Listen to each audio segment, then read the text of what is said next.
There she is, ladies and gentlemen, the black sheep of the Turner family. My father's voice boomed through the reception hall's speaker system, champagne glass raised high. 200 faces turned toward me, smiles freezing in confusion. Everyone in this room is family today, except for Emma. She may share our last name, but she stopped being family the day she chose her career over her obligations. The crystal chandelier light seemed to focus solely on me as the room fell silent. My brother Tyler, still in his wedding tuxedo, stood with his mouth half open beside his new bride, Jessica. My mother's hand flew to her pearl necklace, eyes wide with horror. I didn't make a scene, didn't yell back. I simply placed my untouched champagne on the nearest table, nodded once to my brother with what I hoped was an apologetic smile, and walked out of the reception hall. The heavy oak doors closed behind me with a soft click that somehow felt more final than any slam could have. What my father didn't know, what none of them knew, was that I had the power to change everything. And despite what just happened, I was still planning to use it. Before we jump back in, tell us where you're tuning in from, and if this story touches you, make sure you're subscribed, because tomorrow I've saved something extra special for you. My name is Emma Turner, 34 years old, and until 6 hours ago, I thought I'd finally repaired my relationship with my father. I'm an environmental engineer with a specialty in sustainable land management based in Portland, Oregon.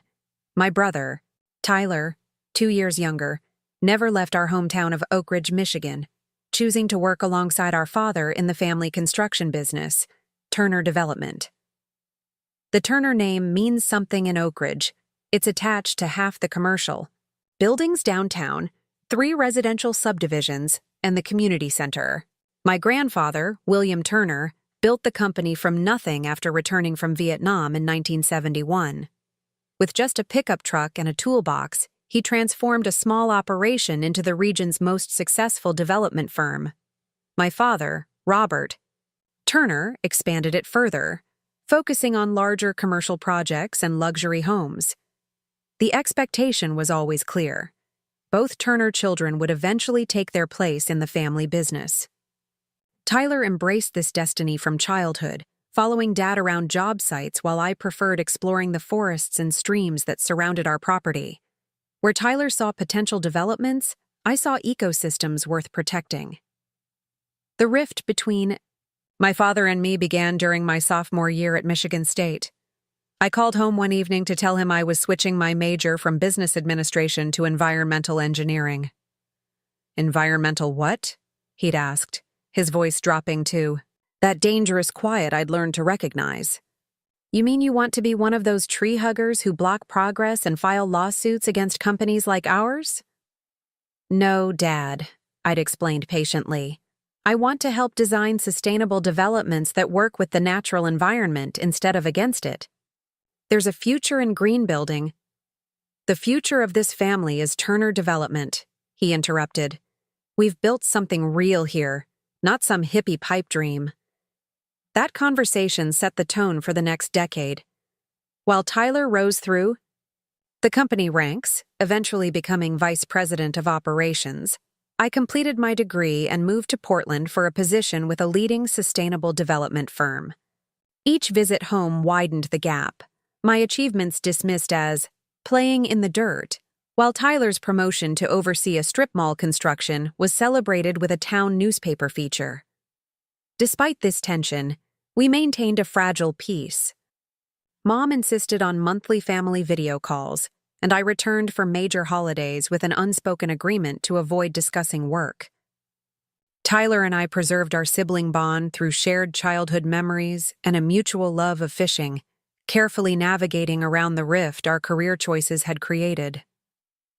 3 months ago, Tyler called to share his engagement news. Jessica Mitchell had been his high school sweetheart before they'd drifted apart during college. They'd reconnected at their 10-year reunion, and Tyler described it as picking up a conversation we'd paused mid-sentence. Jessica was kind, smart, and had become a respected pediatrician in Oak Ridge. More importantly, my brother's voice carried a happiness I hadn't heard in years.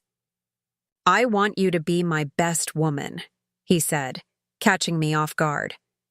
"Despite everything, you're still my sister. My only sister."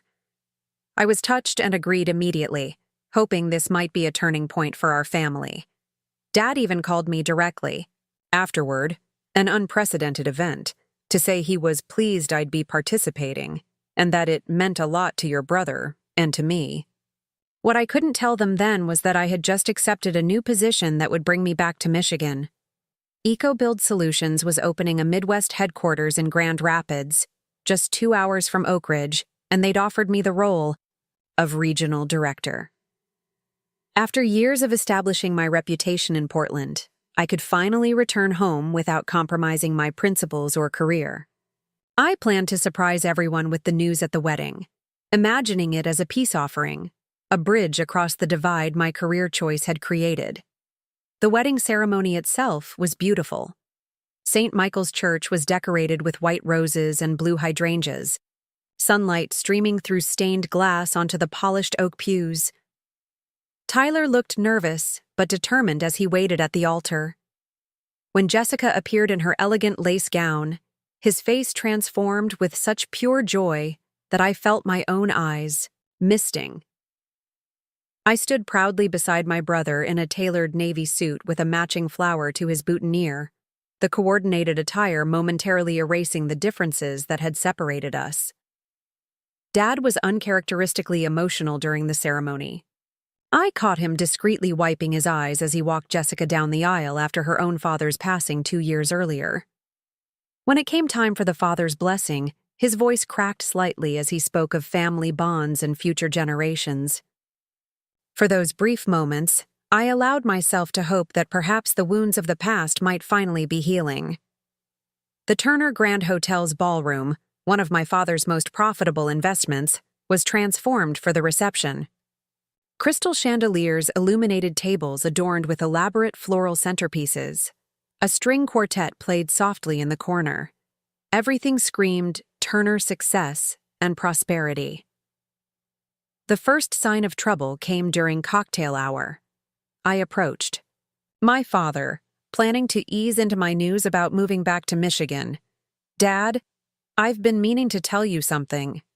"Not now, Emma," he interrupted, eyes scanning the room. "The Wilsons just arrived. They're considering Turner Development for their new medical complex. Family business, you understand." I did understand, all too well. The dismissal was familiar, but the added emphasis on family business stung freshly. Still, I maintained my resolve to share my news during the reception. This was about Tyler and Jessica's new beginning, and perhaps it could mark a new chapter. For all of us. Dinner passed pleasantly enough. I was seated at the head table beside Tyler, with Jessica's maid of honor on my other side. We exchanged the usual wedding small talk while I watched my father move confidently through the room, clapping shoulders and charming potential clients. My mother fluttered nearby in her silver gown, the perfect developer's wife after 35 years of practice. Then came time for the toasts. As the designated best woman, I spoke first, sharing childhood memories of Tyler's unfailing loyalty, how he'd taken the blame when we'd broken Dad's prized golf trophy, his patient teaching when I couldn't master riding a bike, the way he'd visited me every weekend during my freshman year when I was struggling with homesickness. I raised my glass to my brother, my friend, and the best man I know, earning applause and a tight hug from Tyler. My father stood next, commanding attention without effort.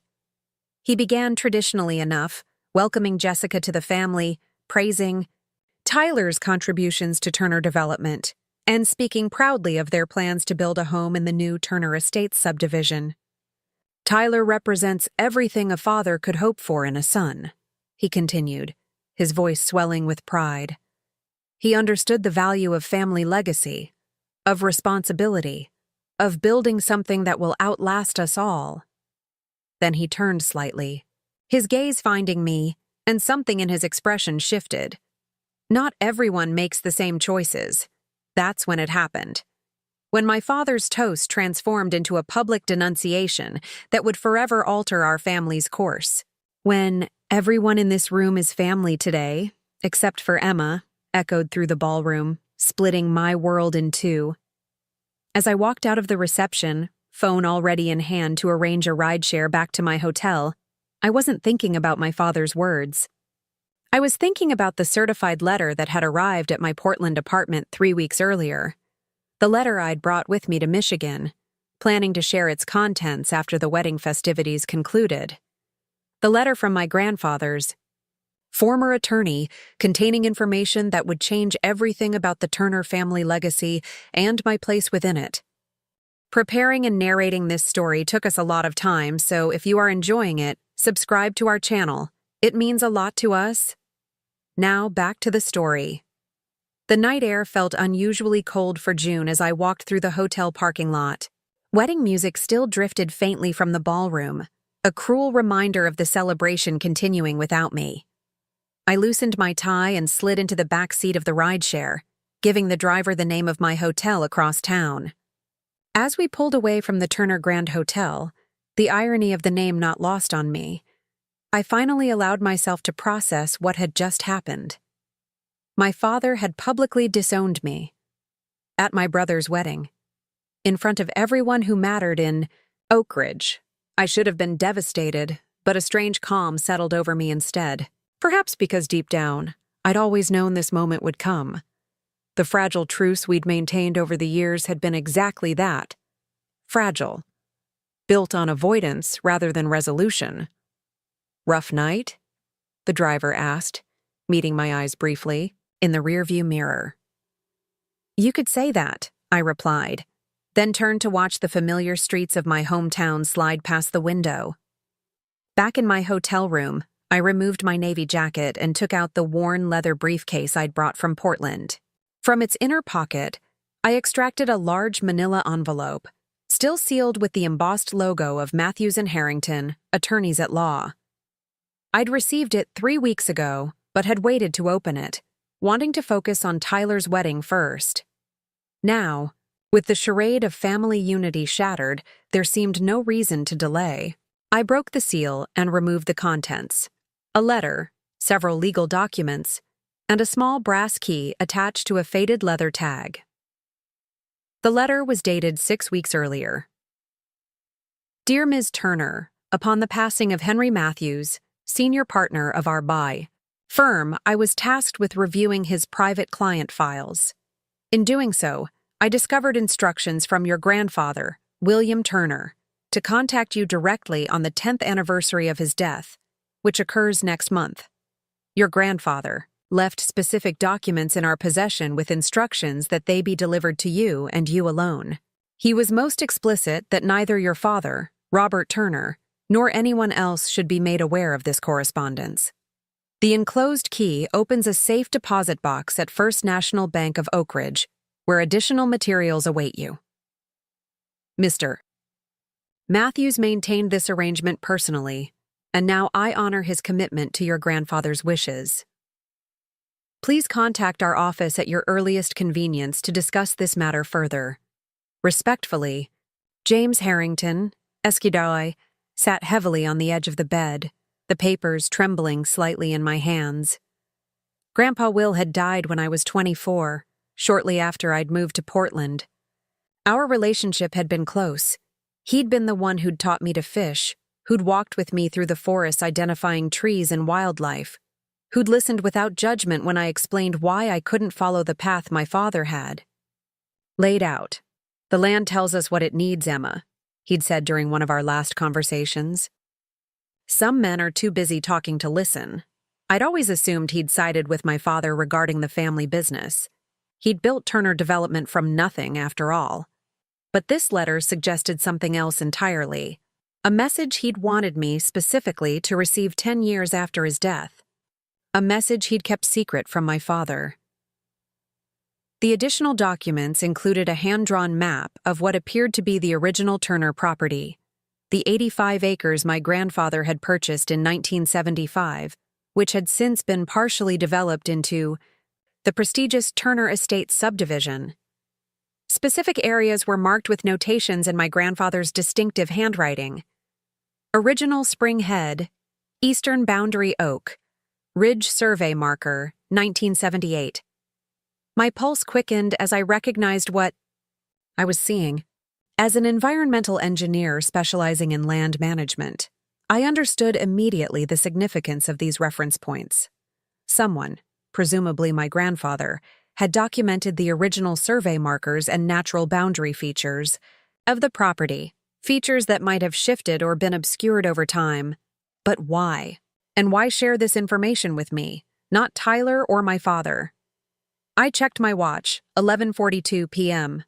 The bank wouldn't be open until Monday morning, 2 days away.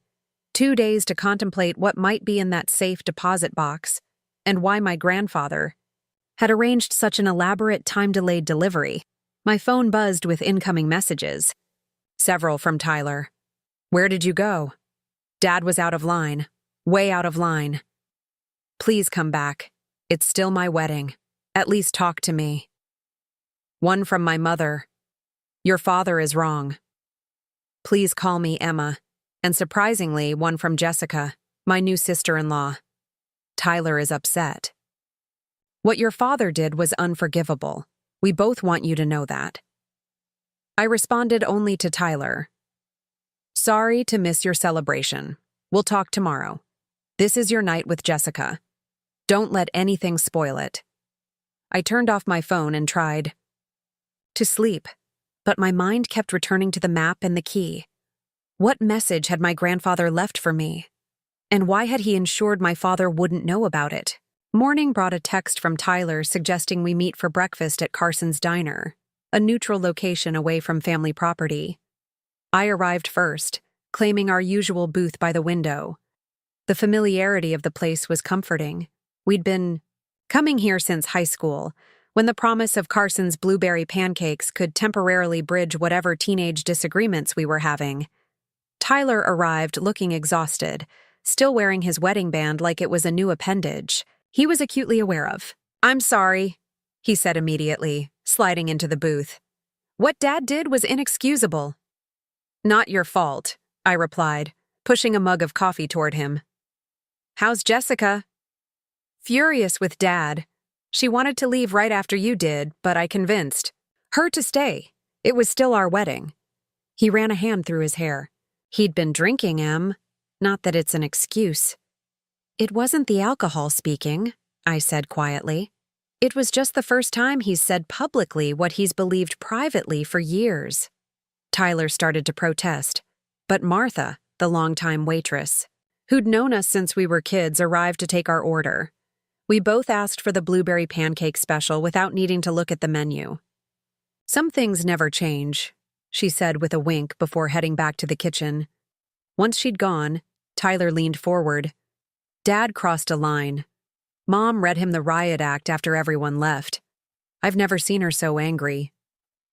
"How is she?" I asked, genuinely concerned. Our mother had spent decades perfecting the art of keeping peace in the Turner family, often at the expense of her own feelings. Upset, embarrassed. She stayed at Aunt Carol's last night instead of going home with Dad. He hesitated. "Em, what happened yesterday doesn't change anything between us.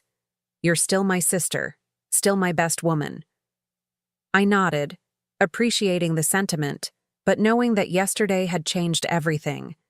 The public rejection had merely been the culmination of years of private disappointment and disapproval. "I have some news," I said, deciding to share at least part of what I'd planned to announce at the reception. "I'm moving back to Michigan. I've accepted a position with EcoBuild Solutions in Grand Rapids." Tyler's face brightened. "That's great. Does Dad know?" "I was going to tell everyone last night. Seems like poor timing now." "This could help smooth things over," he suggested hopefully. "Once Dad knows you're moving back, I'm not moving back to join Turner Development," I interrupted, gently. "I'm still an environmental engineer. That hasn't changed." Tyler's smile faded slightly, but he nodded. "I understand. But being closer might help rebuild some bridges." I didn't mention the letter or the safe deposit box. Something held me back, perhaps.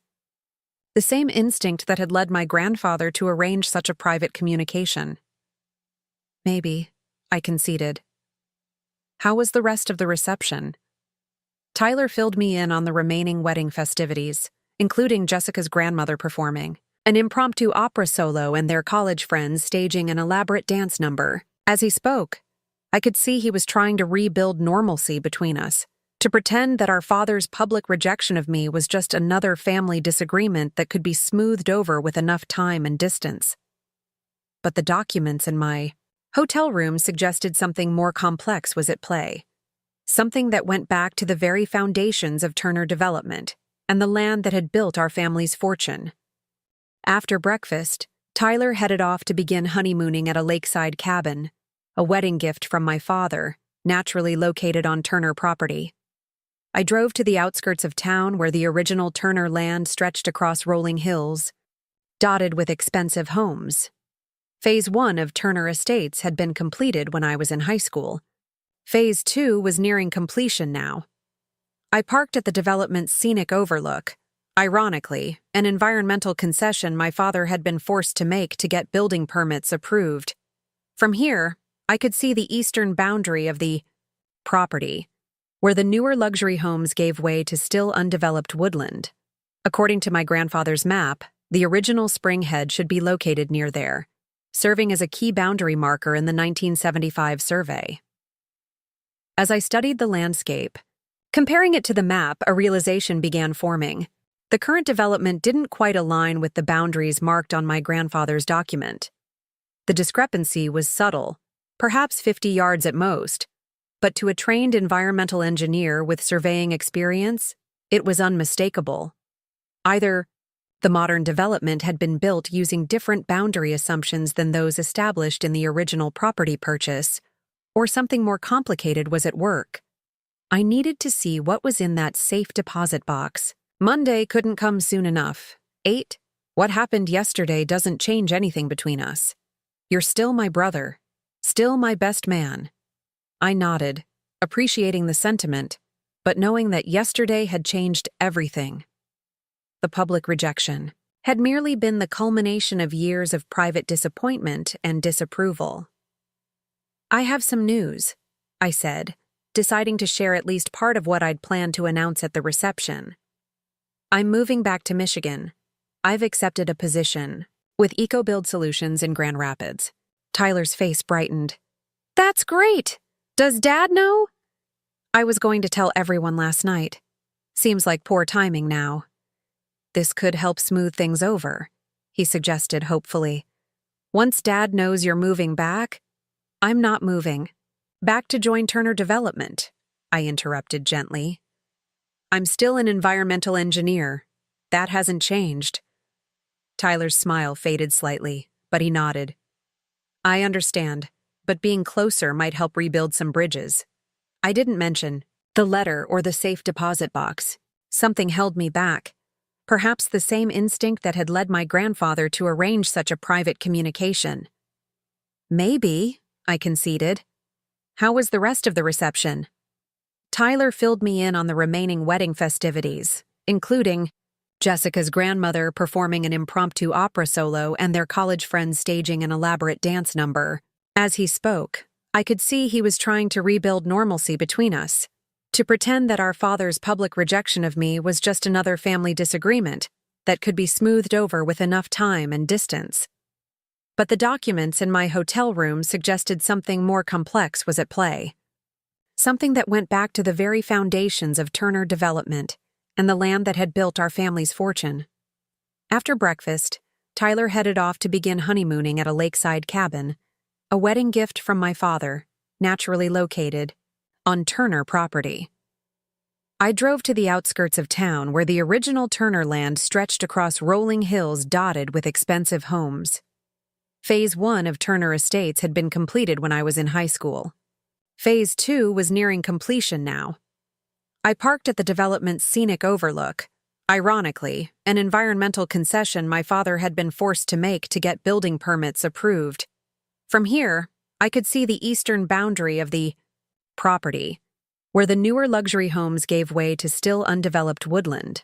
According to my grandfather's map, The original spring head should be located near there, serving as a key boundary marker in the 1975 survey.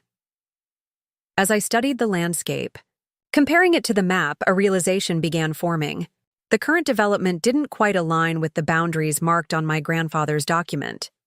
The discrepancy was subtle, perhaps 50 yards at most, but to a trained environmental engineer with surveying experience, it was unmistakable. Either the modern development had been built using different boundary assumptions than those established in the original property purchase, or something more complicated was at work. I needed to see what was in that safe deposit box. Monday couldn't come soon enough. Monday morning arrived with painful slowness. I'd spent Sunday reviewing my grandfather's map, researching county records, online, and avoiding my mother's increasingly concerned voicemails. I needed answers before facing any more family confrontations. First National Bank of Oak Ridge opened at 9 a.m. I arrived at 8:45, dressed in business casual, a deliberate choice to look professional rather than desperate. The bank occupied a stately brick building downtown, one of the few structures in Oak Ridge older than Turner Development's influence. "Good morning," I greeted the manager, a gray-haired woman whose nameplate read Margaret Wilson. "I need to access a safe deposit box," she smiled professionally. "Of course. Do you have your key and identification?" I presented both, along with the letter from James Harrington. Her expression changed subtly as she reviewed the documents. "This is an unusual situation," she noted. "This particular box hasn't been accessed in over a decade. It belonged to my grandfather, William Turner," I explained. Recognition flickered in her eyes. "I remember Mr. Turner well. He was one of our most respected clients." She hesitated. "Protocol requires me to verify the authorization.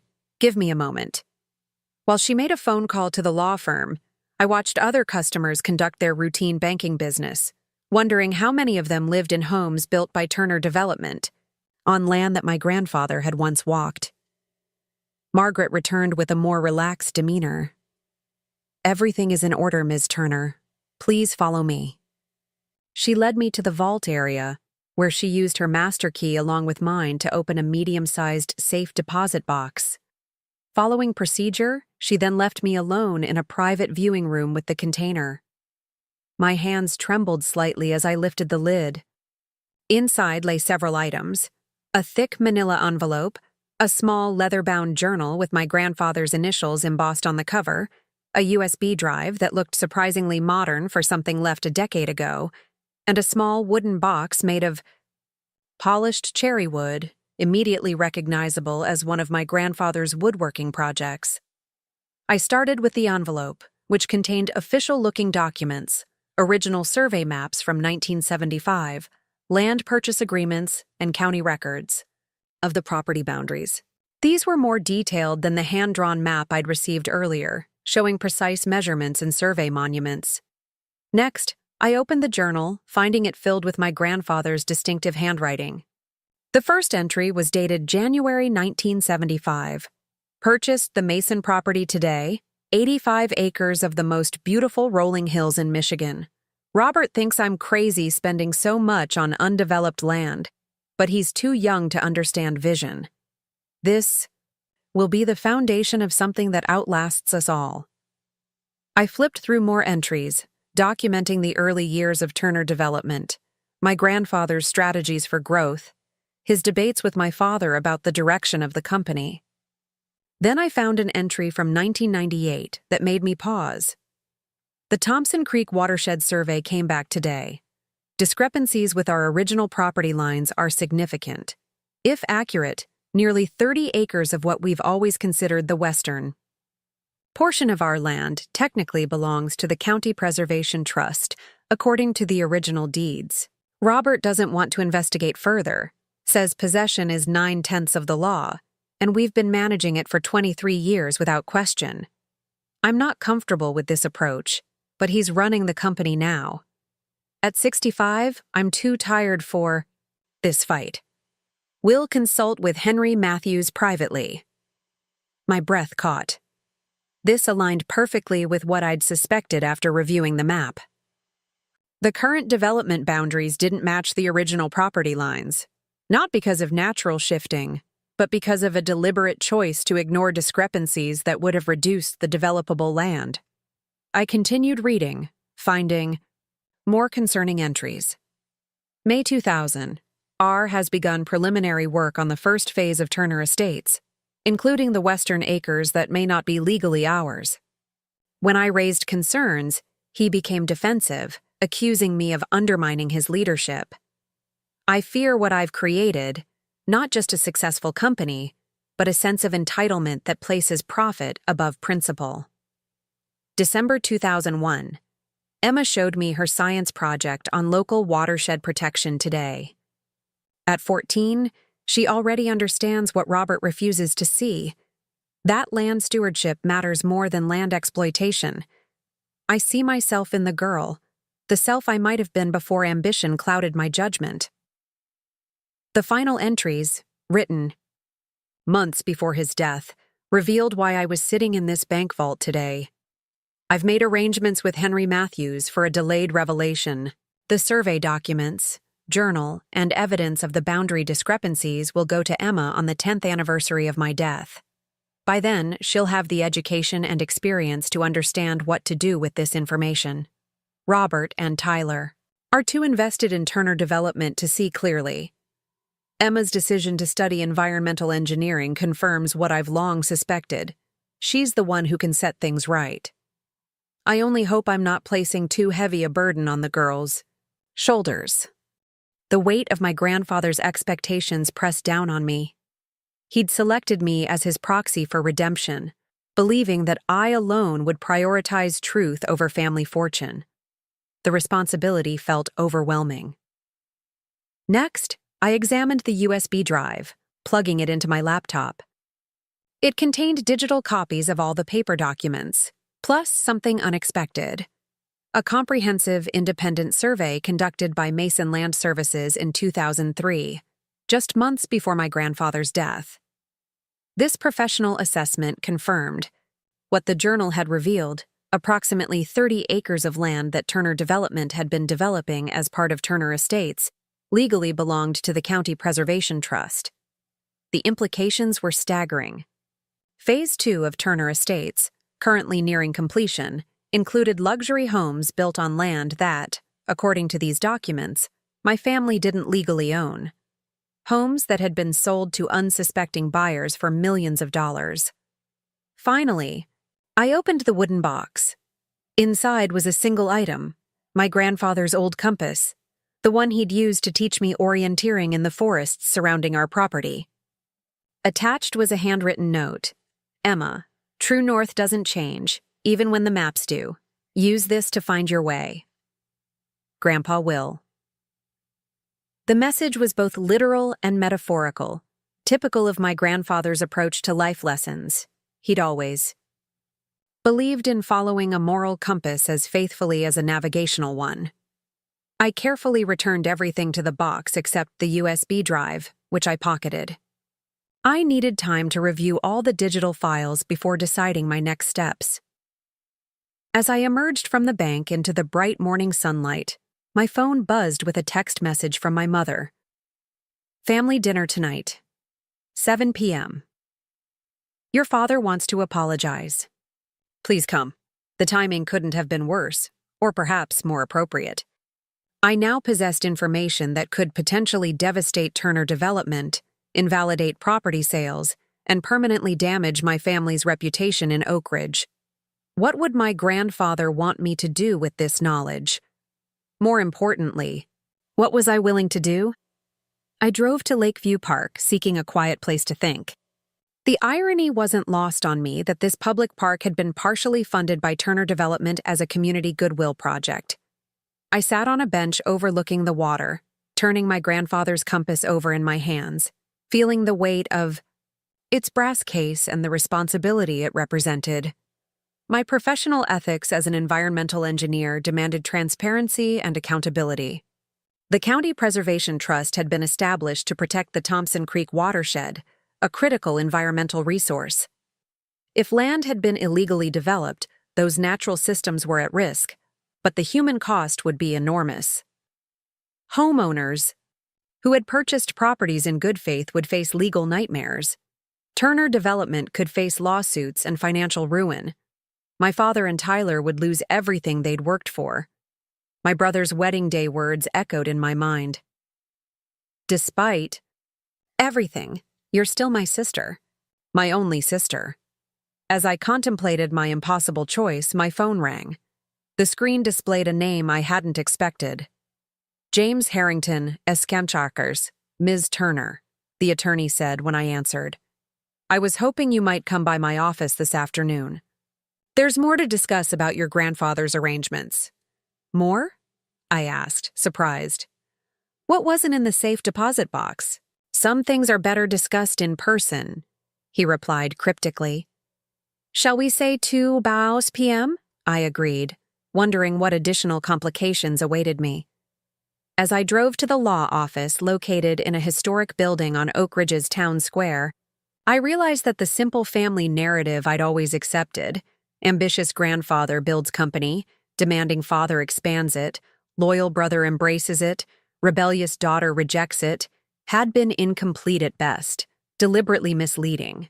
At worst, my grandfather's journal revealed a man troubled by his legacy, seeking redemption through his granddaughter. My father, it seemed, had chosen expansion over integrity. And where did that leave me? The environmental engineer with a family secret that could change everything. The sleek offices of Matthews and Harrington seemed frozen in time, with dark wood, paneling, and leather furniture that probably looked the same when my grandfather visited. James Harrington, a silver-haired man in his 60s, greeted me with a firm handshake. Emma Turner, he said, studying my face. You have your grandfather's eyes, observant, calculating, seeing details others miss. You knew him well? I asked, as he led me to his office. Henry Matthews was his primary attorney, but yes, I worked with William on several matters. He gestured to a chair, including the contingency plan that brought you here today.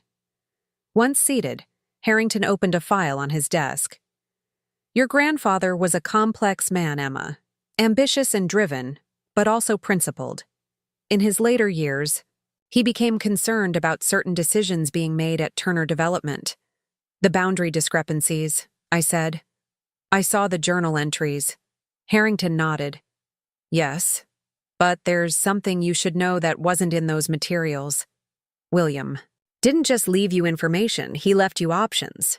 Harrington walked to a locked cabinet, entered a combination, and removed a sealed envelope with my name handwritten across the front in my grandfather's distinctive script. William instructed that this be given to you only after you'd reviewed. The contents of the safe deposit box, he explained, placing it on the desk between us. He wanted to ensure you had all the facts before considering his proposal. Proposal? I repeated, staring at the envelope. Open it, Harrington suggested, settling back in his chair. I'll answer any questions afterward. With steady hands that belied my inner turmoil, I broke the seal and removed several pages of heavy stationery, covered in my grandfather's handwriting. Dear Emma, if you're reading this, I've been gone for a decade, and you've discovered the truth about the Thompson Creek property boundary. I can imagine your shock and disappointment, first in me for allowing this situation to develop, and then in your father for knowingly proceeding with development on land that isn't rightfully ours. I failed twice, first by not standing firm against Robert's decision to ignore the survey discrepancies, and second by not correcting the situation before my death. Age and illness are poor excuses, but they're all I have to offer. What matters now is what comes next. You have options. Emma, ones I've arranged with careful planning. Option 1, full disclosure. You can take the evidence directly to the county authorities.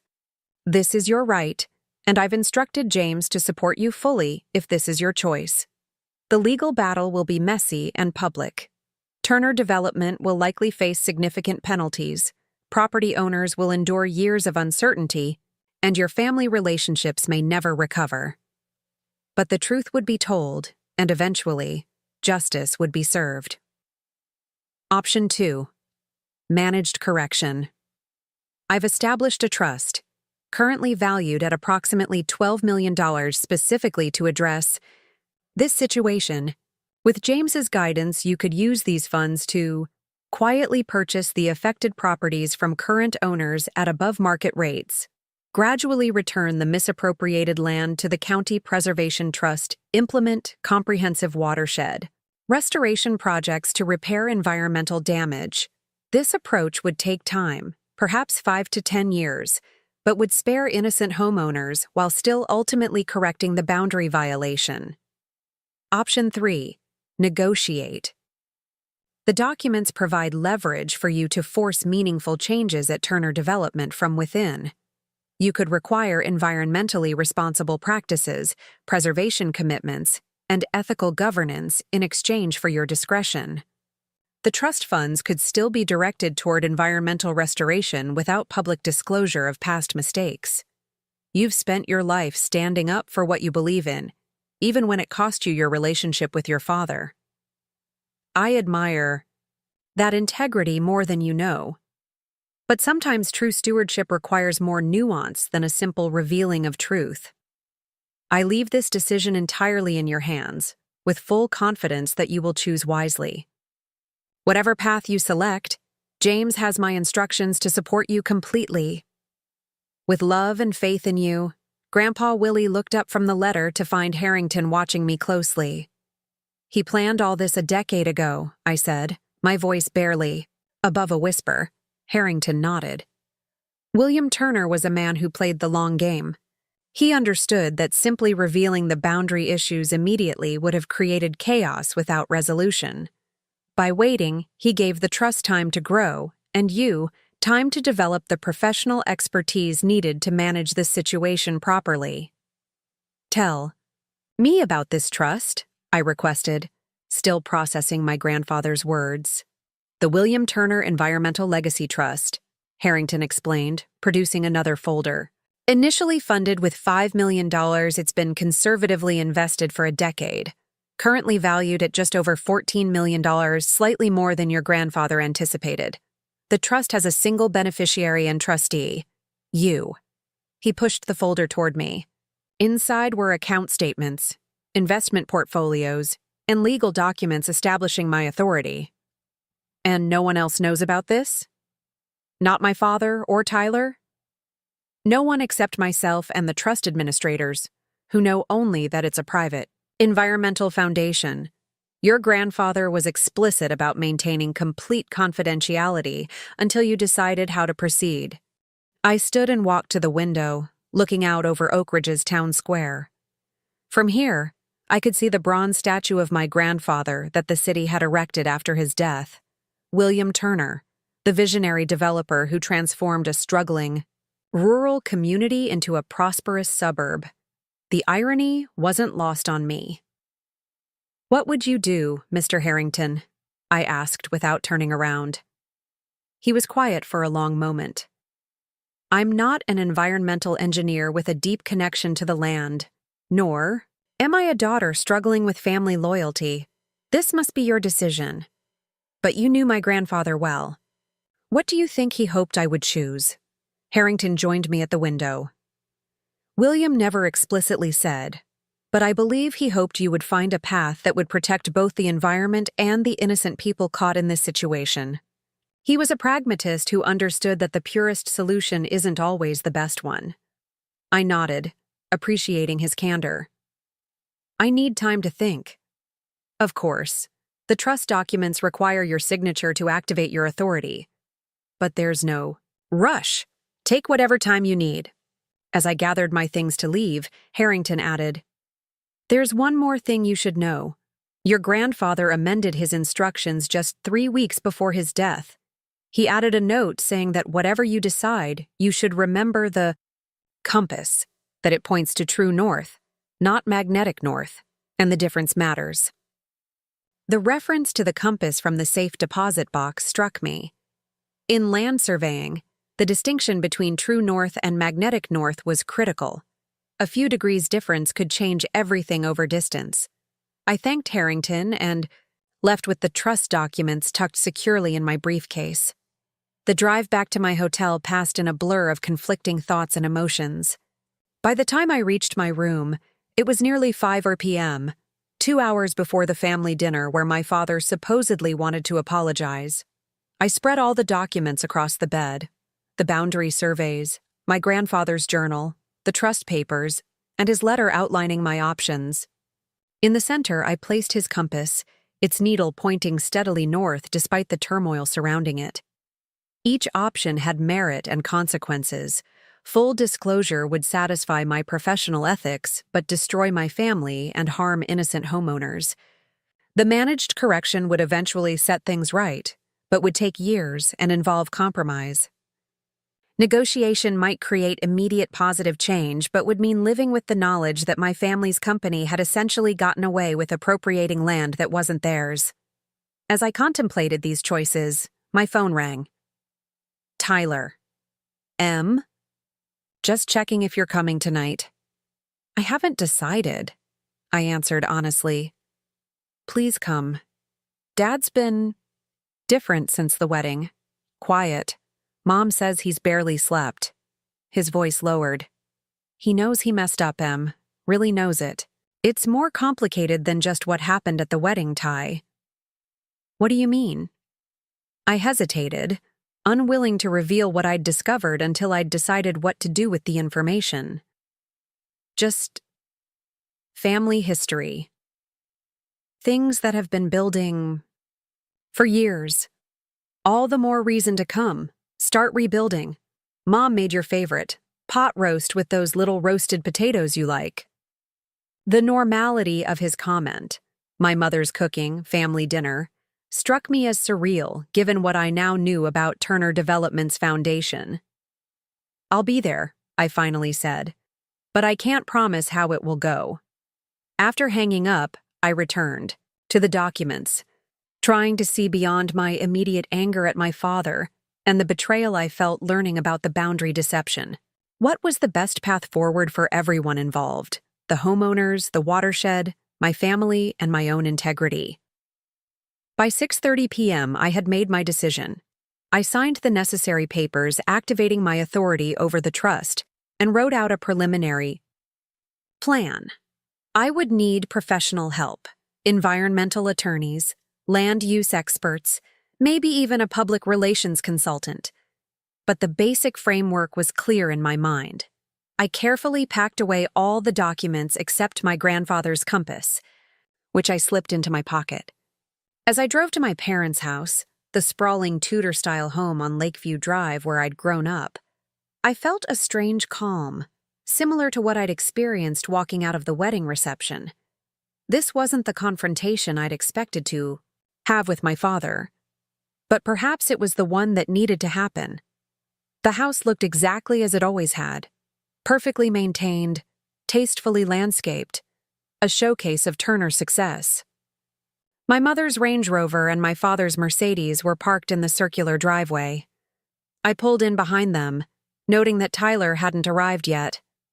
My mother opened the door before I could ring the bell, enveloping me in a tight hug that smelled of her signature Chanel perfume. "Emma, sweetheart, I'm so glad you came." She pulled back, studying my face with concerned eyes. "How are you?" "Managing," I replied with a small smile. "Is Dad here?" She nodded, her expression tightening slightly. "In his study. He's been there most of the day." Lowering her voice, she added, "He's not himself, Emma.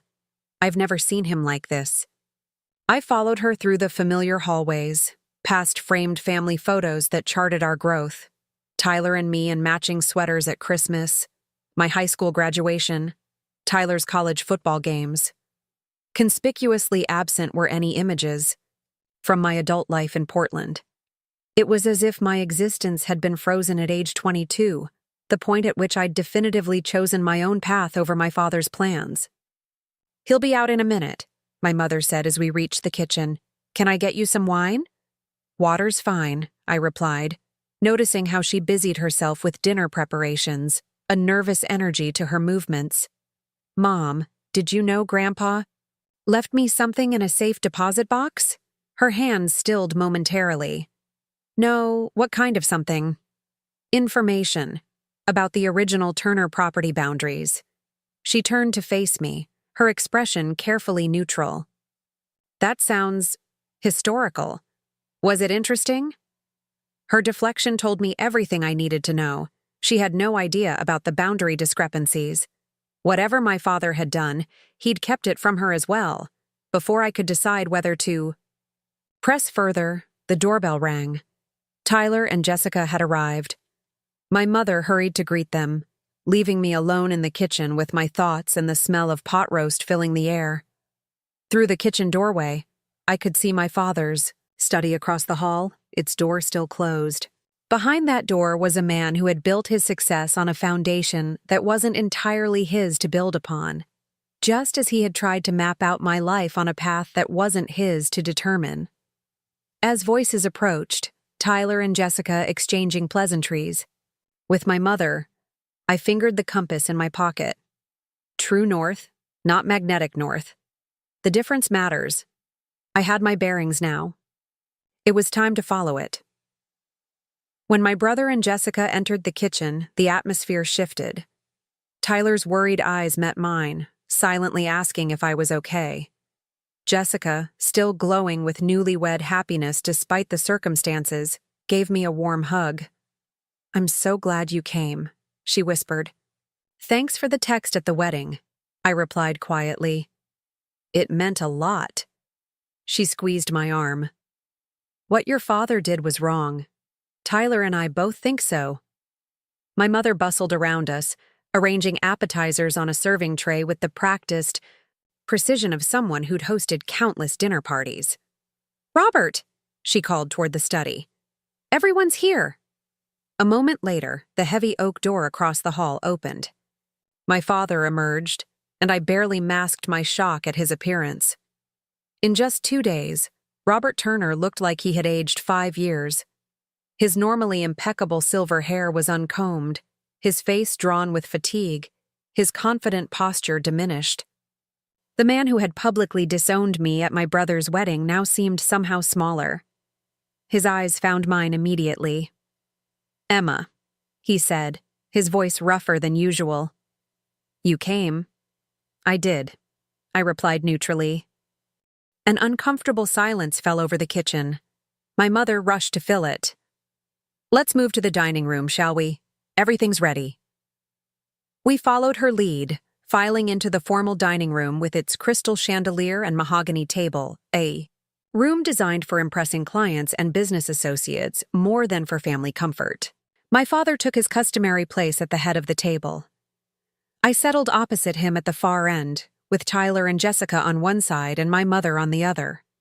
The first few minutes passed in stilted small talk about the honeymoon cabin, the weather, and Jessica's return to work schedule at her pediatric practice. Everyone seemed determined to postpone the inevitable confrontation until at least the main course had been served.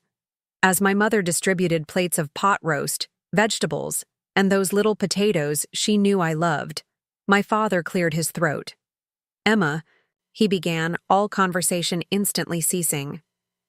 "What I did at the wedding was unforgivable. I had too much to drink and I lost control. There's no excuse for it. It was as close to an apology as Robert Turner had ever come in my lifetime. Under normal circumstances, it might have been enough, not to heal everything, but to begin the process. But with my grandfather's documents and trust weighing on my conscience, it felt hollow." "Why did you do it?" I asked calmly, cutting a small piece of pot roast but not raising it to my lips. "The alcohol might have loosened your tongue, but those words came from somewhere real." My father shifted uncomfortably. "It's been difficult watching you reject everything I built for this family." "I never rejected our family," I countered.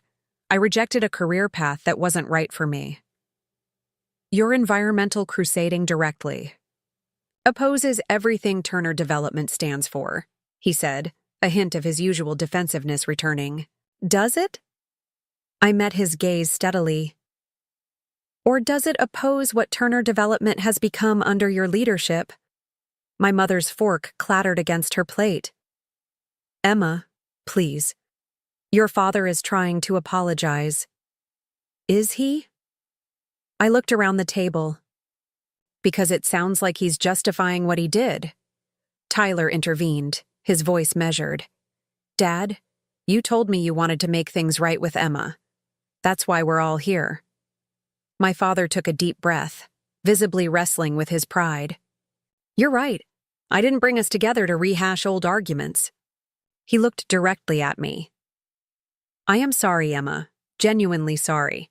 What I said was cruel and untrue. You are family, always have been, always will be. The sincerity in his voice surprised me. For a moment I glimpsed the father I'd known in childhood. The man who had taught me to ride a bike, who had cheered at my science fairs, who had once been capable of admitting his mistakes. Thank you, I said simply. I appreciate that. We ate in silence for a few minutes, the tension easing slightly. Then my father, perhaps emboldened by my acceptance of his apology, ventured further. Tyler mentioned you're moving back to Michigan. To Grand Rapids? Yes, I confirmed. I've accepted a position as regional director with EcoBuild Solutions. That's a big step up, he acknowledged, surprising me with his awareness of the company. They're doing interesting work with sustainable development. The conversation felt surreal.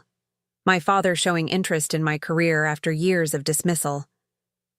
Was this genuine, or merely the temporary diplomacy of a man trying to make amends?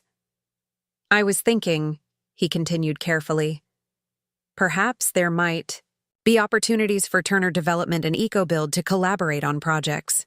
We've been getting more requests for green certifications from clients. Tyler looked up sharply, clearly as surprised as I was by this overture. That would be unexpected, I replied cautiously. The industry is changing, my father said with a small shrug. Turner Development needs to change with it. I studied him, wondering what had prompted this apparent shift. Was it genuinely the shame of his public behavior at the wedding, or something else entirely? What brought this on, Dad? I asked directly. 2 days ago, you were telling everyone I wasn't family because of my career choices. Now you're suggesting professional collaboration? My father set down his fork, his expression troubled. The wedding was a wake-up call. Seeing how everyone reacted to what I said, your mother, Tyler, Jessica, our friends. I realized I've been clinging to an outdated vision of what this family and this company should be. It was more self-awareness than I'd ever heard from him. Before I could respond, he continued. Also, yesterday I received some concerning information about potential environmental issues with the Thompson Creek watershed area, adjacent to Turner Estates. The county is considering a comprehensive audit of all development impact on the watershed. My pulse quickened. Had the county somehow learned about the boundary discrepancies? Or was this just routine regulatory oversight? What kind of environmental issues? I asked, careful to keep my tone merely professionally interested. Water quality concerns, wildlife habitat fragmentation, the usual ammunition environmental groups used to obstruct development. He caught himself, glancing at me apologetically. Sorry, old habits.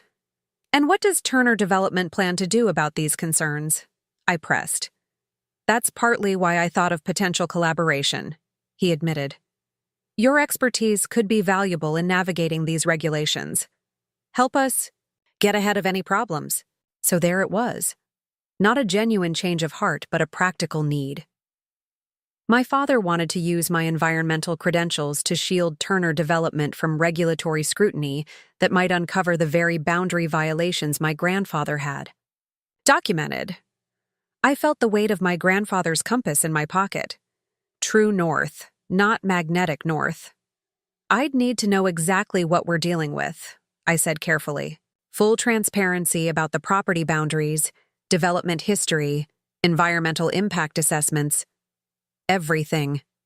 A flicker of something, concern, suspicion, crossed my father's face. Of course, though some of that information might be proprietary. Not to family, I countered, using his own argument against him. Tyler, sensing the underlying tension, interjected. This sounds promising. Emma's expertise with EcoBuild and our local development experience could be complementary. My mother beamed, clearly relieved that the conversation had taken a constructive turn. This is what I've always hoped for, both my children working together, using their different strengths. It's just an idea at this stage, my father cautioned, his business instincts reasserting themselves. We'd need to establish clear parameters. I nodded, maintaining an outward appearance of professional interest while my mind raced. This unexpected opening might provide the perfect opportunity to implement the plan I'd formulated earlier. Rather than confronting my father directly with what I knew, I could work from within, using my collaboration with Turner Development to gradually address the boundary issues through my grandfather's trust. I have some ideas about how we might structure this, I offered. But first, I'd like to better understand the Thompson Creek situation.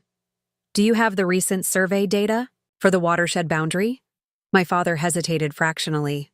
I believe so, in my office files, though the most recent comprehensive survey is probably from the initial development phase. From when Grandpa was still running things? I asked innocently. Yes, around then. He shifted slightly in his chair. Why do you ask? Professional. Curiosity, I replied with a small smile. Watershed boundaries are complex. They can shift over time due to erosion, development impact, even climate change. It would be interesting to compare historical data with current conditions. Jessica, who had been quietly observing our exchange, smiled encouragingly. This sounds like the beginning of something positive. Finding common ground through professional respect. If only she knew the precipice we were standing on. How close this conversation was to exposing decades of deception that could destroy the Turner family and legacy forever. Tell me more about your new position, my mother asked, eager to move to safer territory. When do you start? Will you need help finding a place in Grand Rapids? I allowed the conversation to drift toward these practical matters, discussing apartment hunting and start dates while part of my mind remained fixed on the plan taking shape. My father seemed genuinely interested in my career now that he saw potential value in it for Turner Development. Tyler was visibly relieved that family harmony might be restored. My mother was simply happy to have her children at the same table without open hostility. None of them suspected that beneath my engaged exterior, I was mapping out a strategy to correct my grandfather's greatest regret without destroying the family in the process. As my mother served her homemade apple pie, another childhood favorite, my father raised his glass in an impromptu toast. To new beginnings, he offered, and to my family. Everyone raised their glasses, echoing the sentiment. I lifted mine as well, meeting my father's eyes across the table. To tell the truth, I added quietly, and to legacy. Something in my tone must have caught his attention, because for a brief moment, uncertainty flickered across his face. Then he nodded and repeated, to truth and legacy. He had no idea how prophetic those words would prove to be. The morning after the family dinner, I met with James Harrington again to set my plan in motion. His office felt more welcoming in the morning light, the heavy wood paneling warmed by sunlight streaming through tall windows. I've made my decision, I told him, sliding a folder across his desk. A hybrid approach based on my grandfather's options. Harrington reviewed my written proposal, nodding thoughtfully as he read. Interesting. Not full disclosure, not complete secrecy, but a structured correction with accountability. Exactly, I confirmed. I'd like to establish the William Turner Environmental Restoration Initiative as a public-facing entity funded by the Trust. It will serve two purposes: gradually acquiring the affected properties for environmental restoration, while simultaneously creating a partnership with Turner Development to implement new sustainable practices. And your father? When will you? Tell him what you know? Not immediately, I admitted. I need to establish my position first, gain access to all the documentation, and secure independent verification of the boundary issues. If I confront him now, he might destroy evidence or attempt to block my access. Harrington leaned back in his chair, studying me. Your grandfather would appreciate the strategic approach, but he might also caution you about the personal cost of carrying such a secret. I'm aware, I said quietly, but this way gives my father a chance to be part of the solution rather than simply exposed as the problem. It offers Turner Development a path to redemption rather than destruction. Very well, Harrington agreed. I'll begin the legal work to establish the initiative and prepare the necessary documents for your first property acquisition. Which property are you targeting initially? This one. I pointed to a location on the map I'd brought, a recently completed luxury home at the western edge of Turner Estates Phase 2, directly adjacent to the Thompson Creek watershed.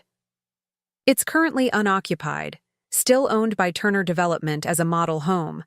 We can approach them with an above-market offer through a holding company to avoid tipping our hand. Clever, Harrington acknowledged. And once you own it, we commission an independent environmental assessment of the watershed boundary on that specific property. That gives us documented proof of the encroachment without directly attacking the entire development. We spent the next hour outlining the details, establishing timelines, and discussing potential challenges. By the time I left his office, the William Turner Environmental Restoration Initiative had officially been set in motion, with Harrington preparing the legal structure and initial property acquisition offer. My next stop was Turner Development Headquarters, a modern glass and steel building downtown with the company logo prominently displayed across the facade. I had texted my father earlier about following up on our dinner conversation, and he had agreed to meet me at 11 a.m. The receptionist's eyes widened slightly when I gave my name. Clearly, word of the wedding incident had spread through the company grapevine. She quickly composed herself and directed me to the executive floor. My father's corner office was exactly as I remembered from my few previous visits. Expansive windows overlooking the town he had helped build, walls adorned with architectural awards and photographs of completed Turner projects, a massive desk that seemed designed to intimidate visitors. He rose when I entered, looking more like himself than he had at dinner. Hair neatly combed, tailored suit impeccable, the mask of corporate confidence firmly back in place. Emma, he greeted me, gesturing to a chair across from his desk. I was pleased to get your message. Thanks for making time, I replied professionally. I've been thinking about our discussion regarding potential collaboration between Turner Development and EcoBuild Solutions. He nodded, clearly relieved that I was approaching this as a business matter rather than continuing our personal confrontation. Yes, I believe there could be mutual benefits. I agree, but I'd need to conduct a thorough assessment first. Environmental consulting requires complete understanding of the current situation before making recommendations. My father's expression remained neutral, but I detected a hint of wariness. What would this assessment entail? Site visits to current Turner projects, review of environmental impact studies, examination of property surveys and boundaries, particularly for projects adjacent to sensitive areas like the Thompson Creek watershed. I kept my tone matter-of-fact, professional. Essentially, I need to understand the starting point before suggesting improvements. He tapped his fingers lightly on the desk, considering. Some of that information is proprietary. Development plans. Financial projections. I'm not interested in your business strategy or financial data, I interrupted smoothly. Only the environmental and land use aspects. And I'd be happy to sign any necessary non-disclosure agreements. After a moment's hesitation, he nodded. That seems reasonable. I'll have Tyler coordinate with you since he oversees most of our current projects. He pressed the intercom on his desk. Linda, please ask Tyler to join us. While we waited, my Father attempted small talk about my drive back to Oak Ridge and my hotel accommodations. I responded politely, maintaining the facade of normal father-daughter conversation while mentally cataloging what I would need to access. Tyler arrived looking surprised, but pleased to see me. "Emma, I didn't know you were coming by today." Impromptu. "Meeting?" I explained with a smile. "Dad and I are discussing how I might consult on environmental compliance for Turner projects." "That's great," Tyler said, his relief at our apparent reconciliation evident. "How can I help?" my father explained. That Tyler would facilitate my assessment, providing access to project sites and relevant documentation. Emma needs to conduct a thorough review before making recommendations. "Starting with the Thompson Creek watershed properties," I added, given the county's recent interest. Tyler nodded. "No problem. When do you want to begin?" "How about now?" I suggested. "I have time today, and I'd like to get a sense of the scope before returning to Portland next week to wrap things up there." "I can clear my afternoon," Tyler agreed readily. My father rose, effectively concluding our meeting. "Excellent. Tyler will get you whatever you need." He extended his hand formally, which I shook. "I appreciate your professional approach to this, Emma." "Of course," I replied with a small smile. "It's just good business." As Tyler led me from our father's office toward his own, he lowered his voice. "This is a positive step, Em. Dad was really worried you wouldn't be receptive after—" "What happened?" "I'm trying to be pragmatic," I told him, which was true, if not complete. Environmental consulting is what I do. If Turner Development wants to improve its practices, that's a good thing, regardless of our personal history.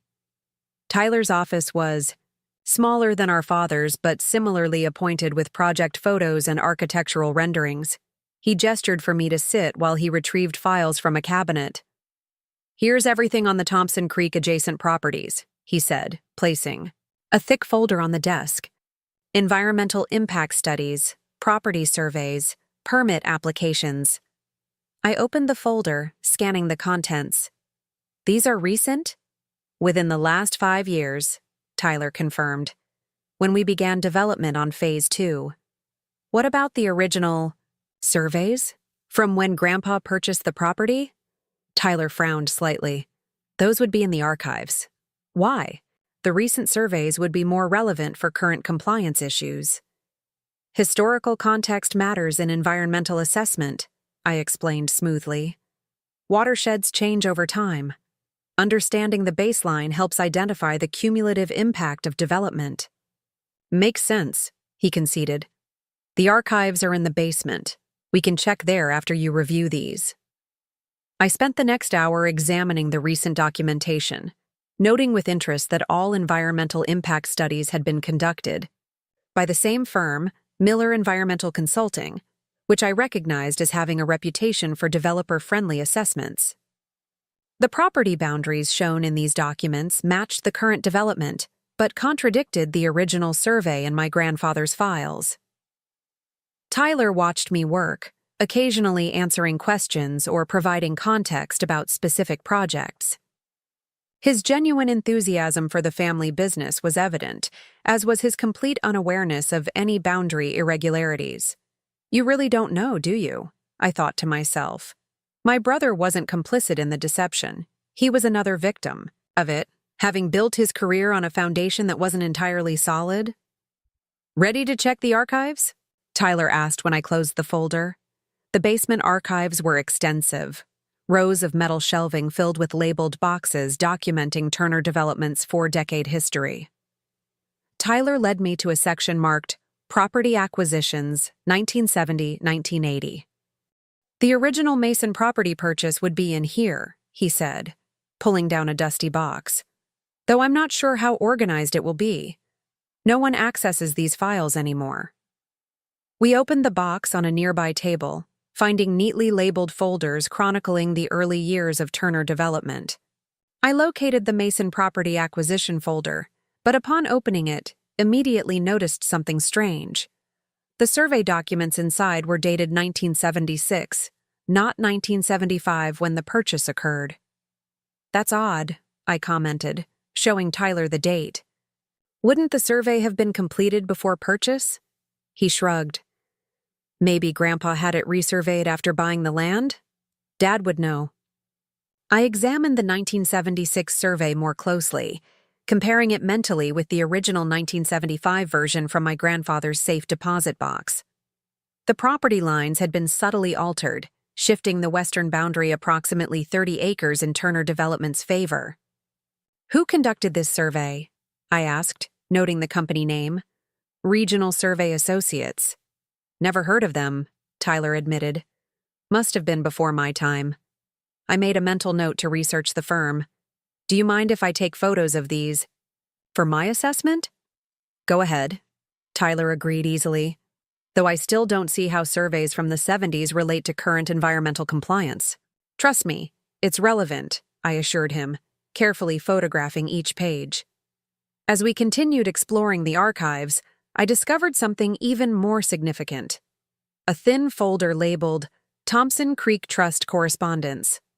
Inside were letters between my grandfather and county officials discussing the establishment of the watershed preservation area.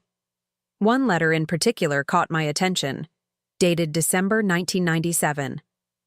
Dear Mr. Turner, thank you for bringing the potential boundary discrepancy to our attention. As discussed, a joint survey to definitively establish the watershed trust boundaries would be the appropriate next step. Please contact our office to schedule this work at your convenience. Sincerely, Edward Michaels County Environmental Resources, Director. This letter confirmed what my grandfather's journal had suggested. He had been aware of the boundary issues and had initially taken steps to address them before my father assumed control of the company. The joint survey mentioned had never occurred, at least not officially. Find anything interesting? Tyler asked, returning from another shelf with additional files. I closed the folder quickly. Just getting a sense of the property's history. It helps to understand the original vision before making recommendations about future development. We spent another hour in the archives, during which I discreetly photographed additional documents that might prove useful. Tyler remained completely unaware of what I was actually looking for, helpful and transparent in a way that intensified my guilt about not sharing the truth with him. As we prepared to leave, Tyler placed a hand on my shoulder. This means a lot. You know, you helping the company like this? Dad would never admit it, but he's always respected your environmental expertise, even when he disagreed with your career choice. The sincerity in his voice made my chest tighten. I'm just doing my job, Ty. Still, it feels like a new chapter for our family. Maybe what happened at the wedding was a blessing in disguise, the shock we needed to start communicating again. If only he knew the complicated path that lay ahead, how my help would ultimately force Turner Development to confront its past mistakes and make difficult amends. Maybe, I agreed softly. Everything happens for a reason. As we left the building together, I felt the weight of my grandfather's compass in my pocket, a constant reminder of the true direction I needed to follow, even as I navigated the complicated terrain of family loyalty and professional integrity. The first steps of my plan were now in motion. I had gained access to Turner Development's records, confirmed the boundary discrepancies through official documentation, and established my role as an environmental consultant that would allow me to guide the company toward correction without immediate confrontation. What I hadn't anticipated was how difficult it would be to maintain this deception with Tyler, whose unconditional support and transparent joy at our reconciliation made my calculated approach feel increasingly problematic. True, north doesn't change, even when the maps do. But following that bearing through the tangled geography of family relationships would prove more challenging than I had imagined. Over the next 3 days, I immersed myself in Turner Development's operations under the guise of environmental consultation. Tyler eagerly took me on tours of current projects, introduced me to the development team, and provided unrestricted access to environmental reports and property documentation. With each file I reviewed and each site I visited, the evidence mounted confirming what my grandfather's records had revealed. Turner Development had knowingly developed land that rightfully belonged to the County Watershed Trust. While I gathered evidence during the day, my evenings were spent in confidential calls with James Harrington, formulating our strategy for the William Turner Environmental Restoration Initiative. The holding company, registered under the innocuous name Oak Ridge Sustainable Holdings, had been established, and we were ready to make our first move. The offer letter for the model home has been prepared, Harrington informed me during our Wednesday evening call. Offering 20% above market value, all cash, quick closing, no contingencies. It's the kind of offer developers dream about. And they have no way to connect it to me? I confirmed. None whatsoever. The holding company traces back to a trust in Delaware. Your name appears nowhere in the documentation. Perfect. When will they receive it? Tomorrow morning, delivered to your father's office. I've also scheduled a consultation with Mason Land Services for next Monday. They'll conduct the independent boundary verification once we own the property. Good, I replied, studying the map spread across my hotel bed. The model home sat precisely at the point where the disputed boundaries were most evident. Once we owned it, we could document the encroachment conclusively without raising suspicions about our larger agenda. Emma, Harrington said hesitantly, have you considered how this will affect your relationship with your brother? You're involving him in your information gathering without his knowledge. The question hit a nerve I'd been trying to ignore. Tyler isn't complicit in this. He doesn't know about the boundary discrepancies. Perhaps not, but he's unwittingly helping you build a case that could potentially damage the company he's dedicated his life to. That's a complication your grandfather may not have anticipated. I sighed, rubbing my temples. I know, I'm still trying to figure out the right time to bring him into the loop. But right now, I need to establish the facts first. After ending the call, I couldn't shake Harrington's concern. Tyler's blind trust in me made my covert investigation feel increasingly uncomfortable. Yet revealing everything prematurely could jeopardize the entire corrective process if he felt obligated to warn our father. Thursday morning arrived with a text from Tyler. Dad wants us at the office ASAP. We received an interesting offer on the model home. I smiled to myself. Right on schedule. When I arrived at Turner Development, the executive conference room was already bustling with activity. My father stood at the head of the table, reviewing documents with the company's real estate director. Tyler sat nearby, examining what appeared to be the offer letter. Several other executives I'd met during my consultation work occupied the remaining seats. Emma, my father greeted me with a nod. Thanks for coming. I know this isn't directly related to your environmental assessment, but since you're helping us improve operations, I thought you might have valuable input. Happy to help, I replied, taking the seat Tyler had saved beside him. What's happening? My father gestured to the documents on the table. We've received an unusual offer for the Lakeview model home in Turner Estates Phase 2. 20% above asking price, all cash, 15-day closing, no contingencies. Sounds like a dream offer, I observed neutrally. What's the concern? The buyer, Tyler explained, sliding the offer letter toward me. It's a holding company we can't find much information about. Oak Ridge Sustainable Holdings. The name suggests an environmental focus, which raised some questions given the property's location near the watershed. I examined the letter with practiced surprise. Interesting timing, considering the county's recent interest in that area. Exactly, my father agreed. We need to determine if this is simply a fortunate offer from a legitimate buyer or if there's an environmental agenda at play. Have you checked who's behind the holding company?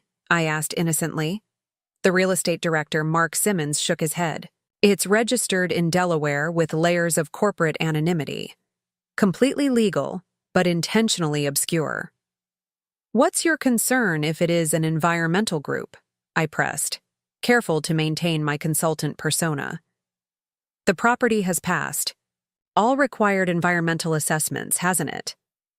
My father and Mark exchanged glances that confirmed my suspicions. They were worried precisely because they knew about the boundary issues. "Of course," my father replied smoothly. "But environmental groups can be litigious and difficult, even when all regulations have been followed. If they're purchasing property specifically to create problems for the broader development, we should be prepared." "Alternatively," I suggested, "this could be an opportunity. If an environmentally focused entity is willing to pay premium prices for property in Turner Estates, it suggests the market values your proximity to natural areas. That could be leveraged in marketing the remaining properties." Tyler nodded enthusiastically. "Emma's right. We could position the development as environmentally conscious luxury living. Maybe even incorporate some of EcoBuild's sustainability principles into the remaining construction." I watched my father consider this reframing, noticing how he measured his response. "Perhaps, but I'd still like to know more about this buyer before proceeding." "The offer expires tomorrow at 5 p.m., Mark reminded him. 20% above market is substantial. The investors will want a decision." After further discussion, my father made his decision. "We'll accept the offer, but insert a clause requiring the buyer to disclose their intended use of the property. If they refuse, we'll know there's something concerning their agenda." I carefully masked my reaction. This complication was unexpected, but manageable. Harrington and I would need to adjust our approach. "I think that's prudent," I agreed. "Transparency benefits both parties." As the meeting concluded, my father asked me to stay behind. Once everyone else had left, including Tyler, he closed the conference room door. "What do you really think about this offer?" he asked directly. "Honestly, I think you're being paranoid," I replied. "Environmental organizations typically announce their land acquisitions proudly. It's part of their fundraising strategy. This secretive approach suggests a private investor, not an activist group." He studied me for a moment. "You've spent years in environmental circles. Any chance this is connected to your contacts?" The directness of his question momentarily threw me, but I maintained my composure. "Dad, I just moved back to Michigan. I haven't lived here in over a decade. My professional network is primarily in the Pacific Northwest." He nodded, seemingly satisfied. "Fair enough. I just find the timing curious with your return and the county's sudden interest in the watershed." "Correlation isn't causation," I replied with a small smile. "Sometimes an attractive property at the right price is just that, a good investment opportunity." After leaving my father's office, I immediately called Harrington to report the new requirement for disclosing the property's intended use. "This complicates things," he acknowledged, "but it's manageable. We'll respond that Oak Ridge Sustainable Holdings intends to maintain the property as a private residence with enhanced woodland landscaping to create a model of residential natural integration. Environmental enough to be believable but not threatening," I agreed. But my father's suspicious about the timing. He even asked if I had connections to the buyer. "Do you think he suspects your involvement?" "Not specifically, but he knows something isn't adding up." I lowered my voice, having reached the privacy of my car. "We need to accelerate the next phase. Once we own the property, we should commission the boundary survey immediately." "Agreed. I'll prepare everything for Monday." I spent the remainder of Thursday and Friday continuing my environmental assessment of Turner properties, focusing particularly on areas adjacent to the watershed. Tyler remained my enthusiastic guide, proud to show me the energy-efficient features they'd recently incorporated into new constructions. "I've been reading about sustainable development practices," he admitted as we walked through a partially completed luxury home on Friday afternoon. "Some of the concepts you've been advocating for years actually make good business sense." lower operating costs, higher property values, marketing advantages. I'm glad you're seeing that, I replied, genuinely pleased. Sustainability and profitability aren't mutually exclusive. I've been trying to tell Dad that, Tyler said. He's starting to listen, especially since your consultation began.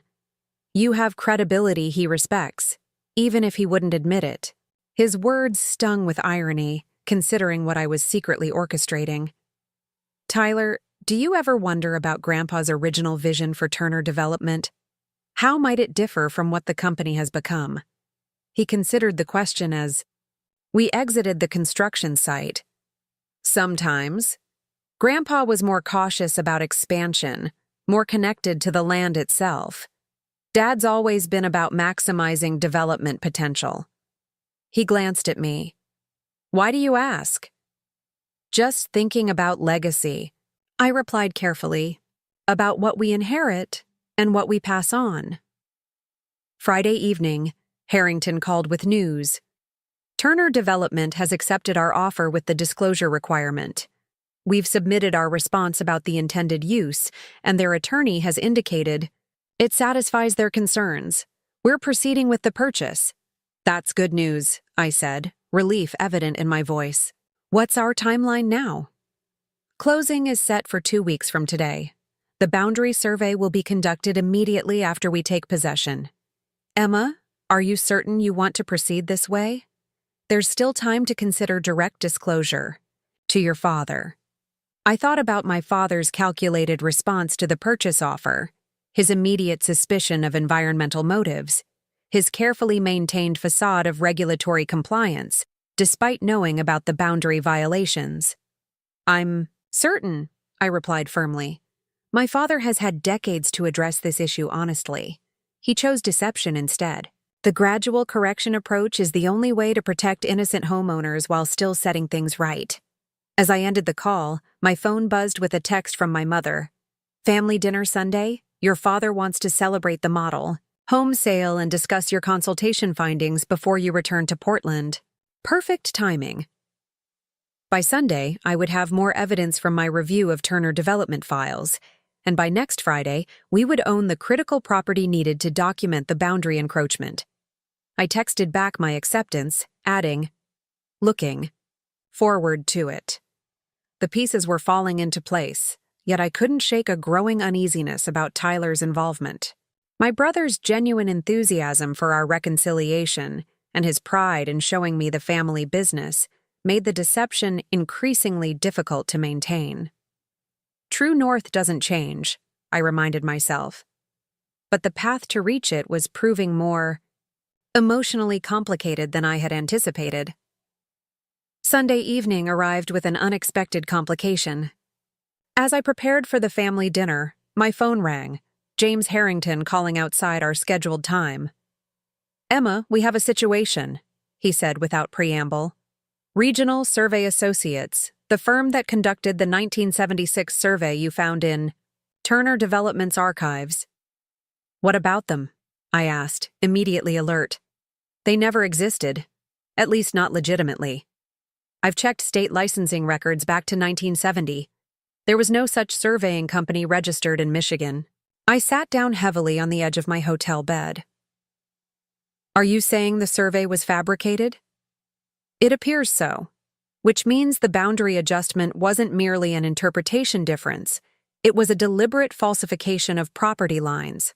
This revelation transformed the situation from a potential misunderstanding into outright fraud.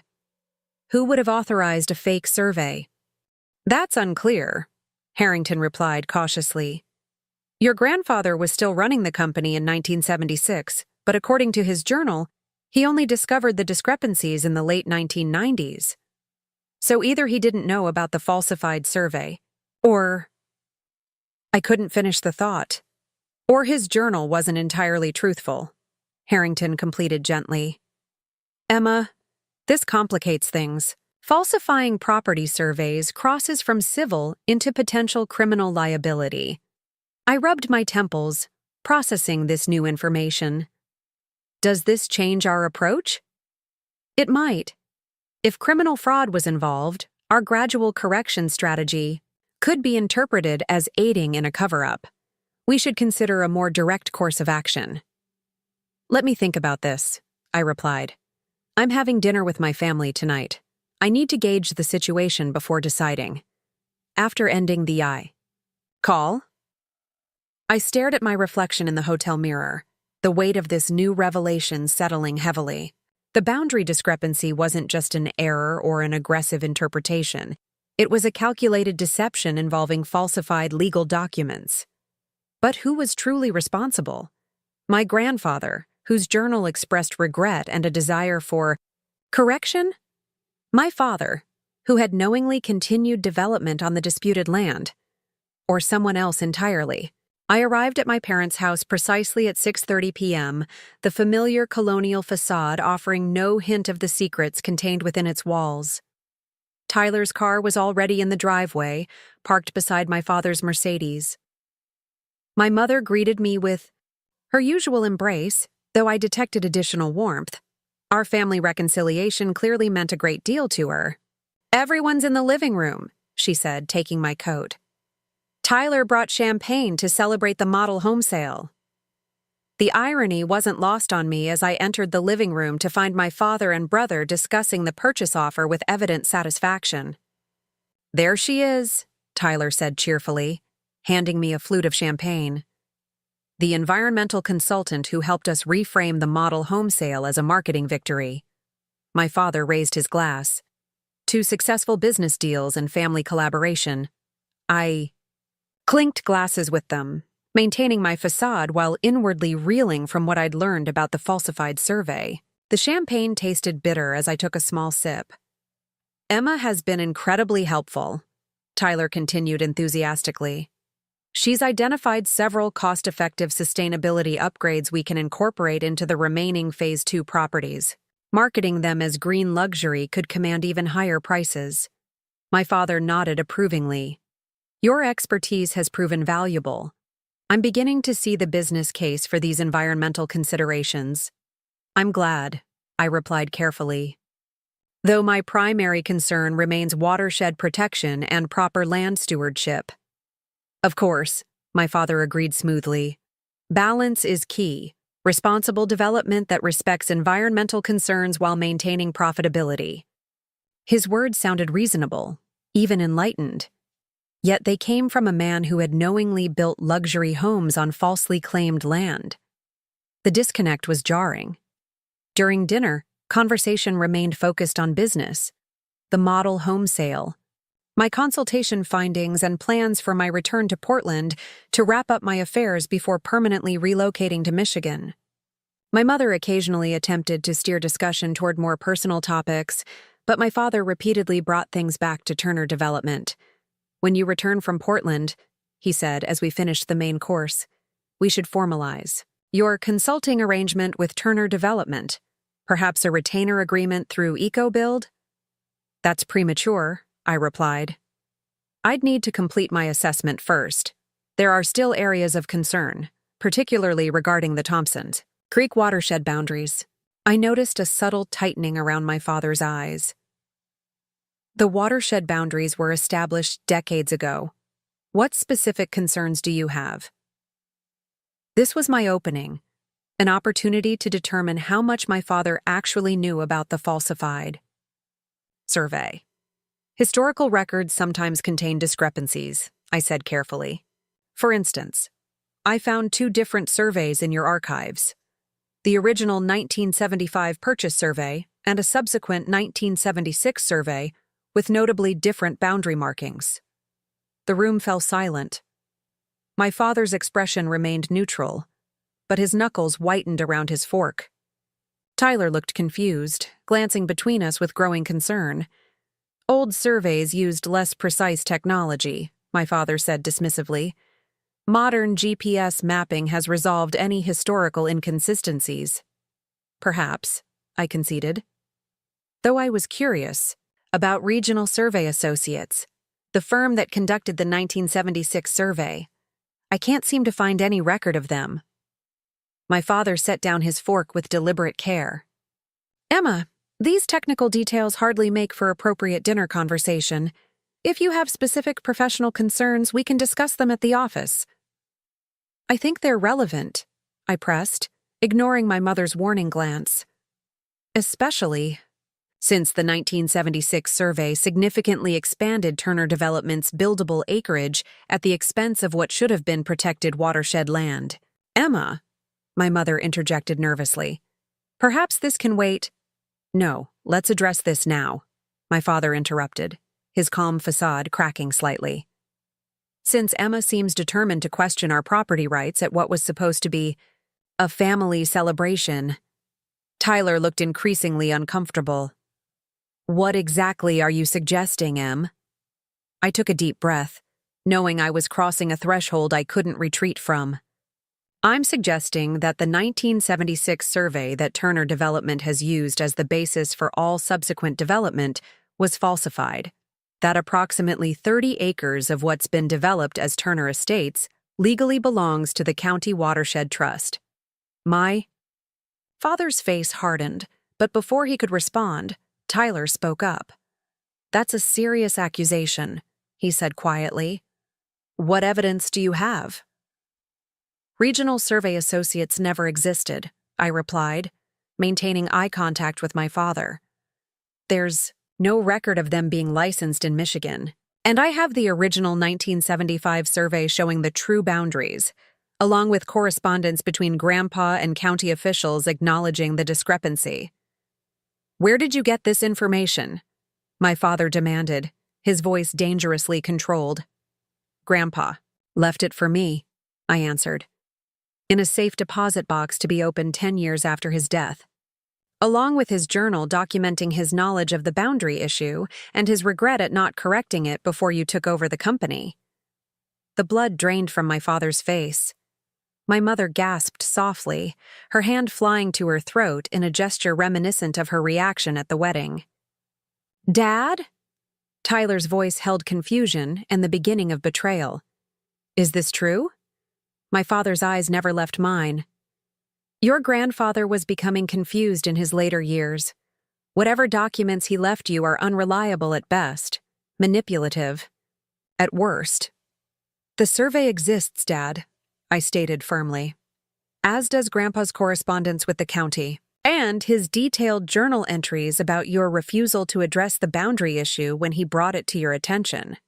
So this is your revenge, my father said coldly, for the wedding, for years of disapproval. You've concocted an elaborate scheme to damage the company. This isn't about revenge, I countered. It's about correcting a wrong that's persisted for decades, about honoring Grandpa's true legacy, not just as a developer, but as someone who ultimately wanted to do the right thing. Tyler looked stricken. If this is true, all those homes in Phase 2, many of them are built on land that legally belongs to the county trust, I confirmed gently, including the model home that was just sold. My father slammed his hand on the table, making the dishes jump. Enough! Whatever game you're playing, Emma, I won't allow you to threaten everything we've built based on outdated paperwork your grandfather may or may not have left you. It's not a game, I said, maintaining my composure despite my racing heart. And there's something else you should know. The entity that purchased the model home, Oak Ridge Sustainable Holdings, is a company I established using a trust Grandpa set up specifically to address this situation. The revelation landed like a thunderbolt. My father's expression shifted from anger to shock, then calculated assessment. You're bluffing, he said finally. You don't have the resources for that purchase.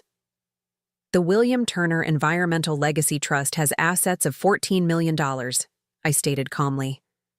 Grandpa established it a decade ago with instructions that I use it to correct the boundary violations after his death. Tyler pushed back from the table, standing abruptly. I need some air. As he left the room, my mother began quietly crying. My father remained frozen, his mind visibly recalculating everything in light of this revelation. What exactly do you want? He finally asked, his voice flat.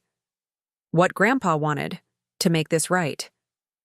I've developed a plan that protects innocent homeowners while gradually restoring the watershed land. Turner Development can be part of the solution, implementing new environmental standards and helping transition the affected properties.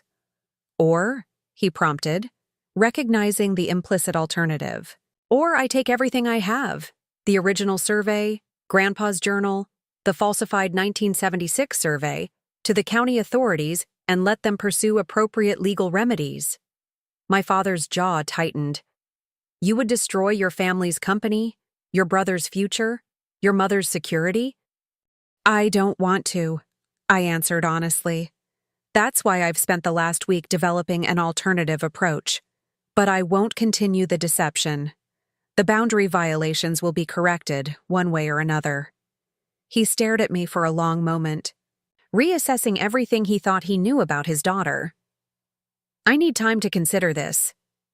You have until Friday, I replied, when the model home purchase closes. After that, we begin the independent boundary verification. I stood, placing my napkin beside my barely touched dessert. I should go. Please tell Tyler I'll call him tomorrow. My mother looked up, tears streaming down her face.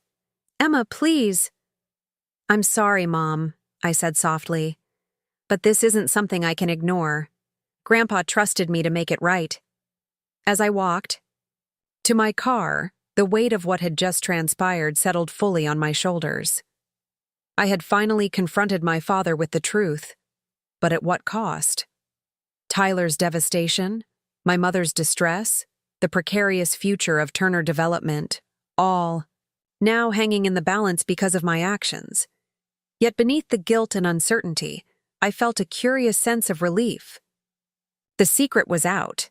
The path forward would be difficult, but at least it would be walked in truth rather than deception. I touched the compass in my pocket. True north hadn't changed, and despite the storm I'd just unleashed, I was finally heading in the right direction.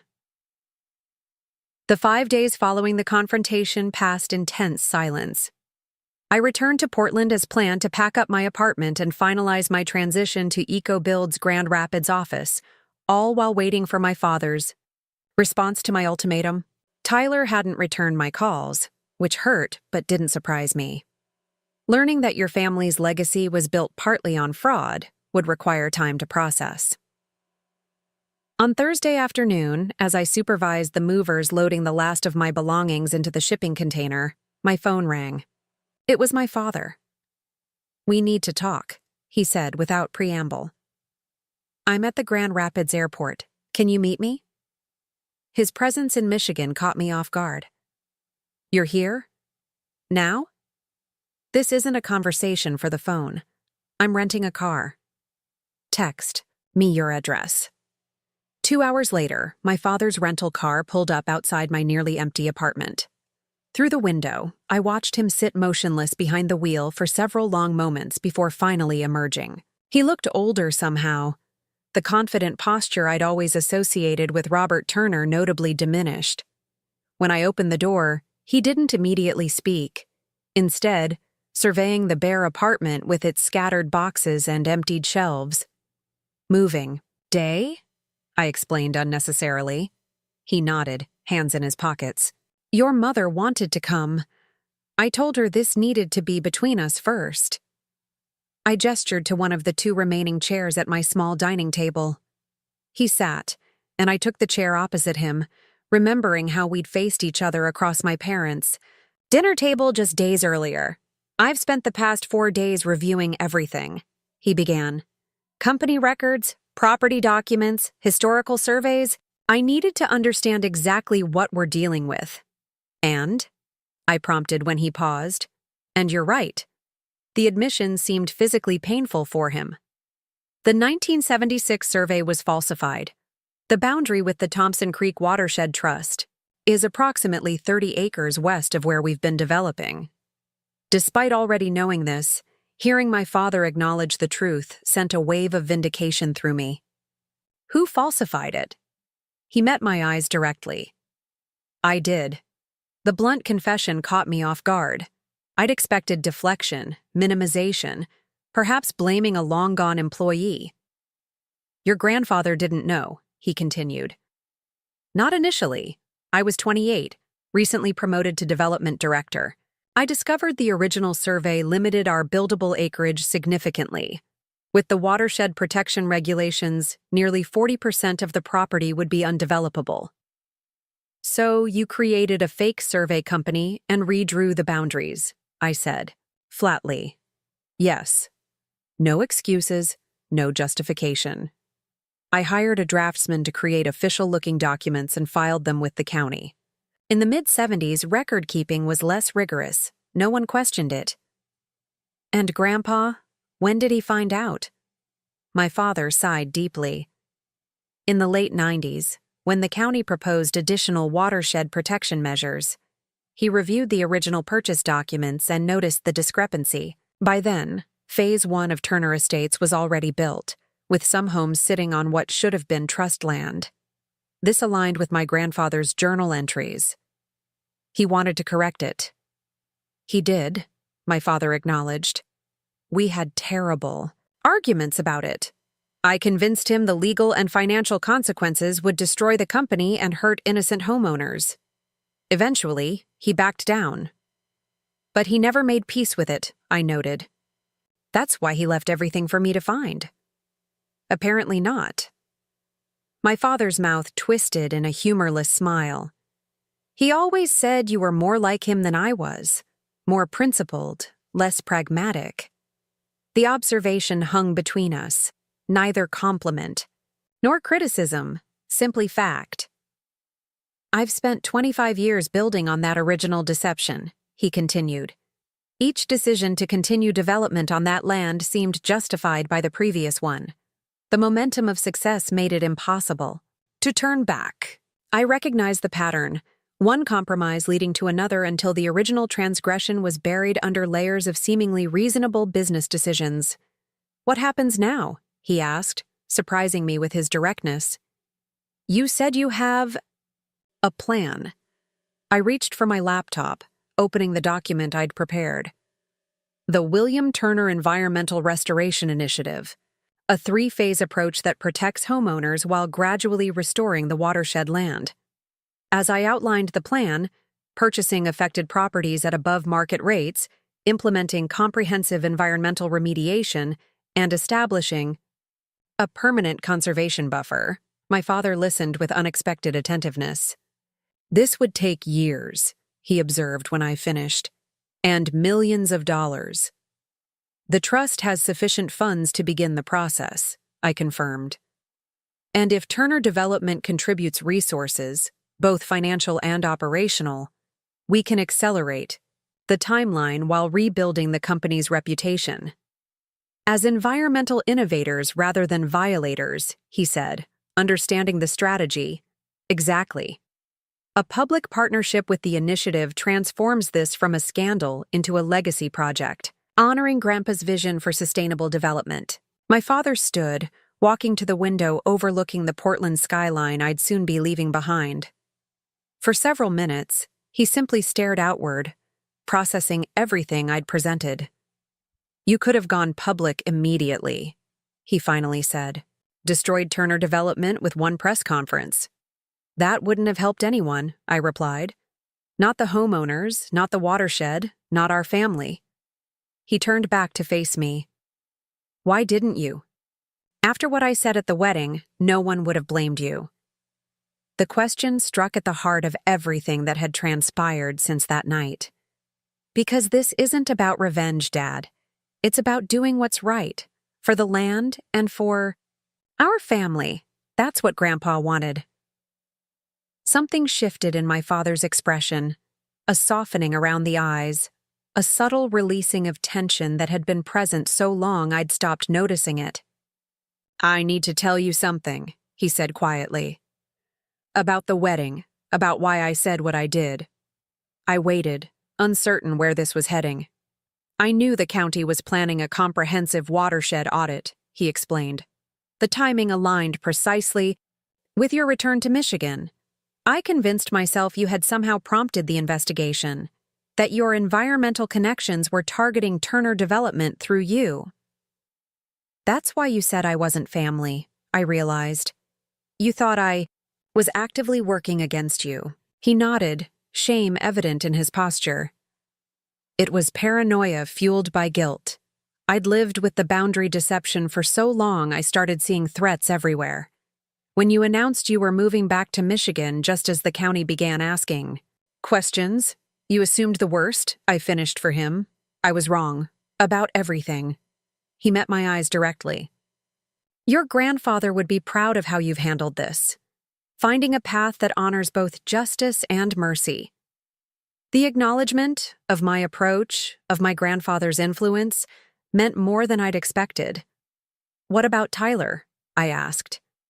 I've tried calling, but he won't respond. My father's expression grew troubled. He's struggling. Learning about the boundary fraud has shaken his faith in everything.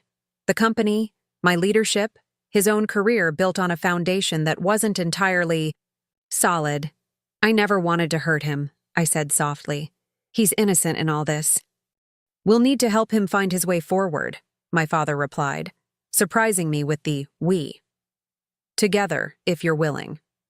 The tentative olive branch represented more than just cooperation on the boundary correction. It suggested a fundamental reset of our relationship. I am, I affirmed, but only with complete honesty from now on. No more secrets, no more deception. Agreed. He extended his hand formally. Partners in making this right? I shook it, feeling the weight of generations in that simple gesture. Partners. 2 weeks later, I stood at the edge of the disputed property line, watching as Mason Land Services completed their survey of the model home lot. Their findings confirmed everything my grandfather's documents had revealed. The property encroached significantly on watershed trust land.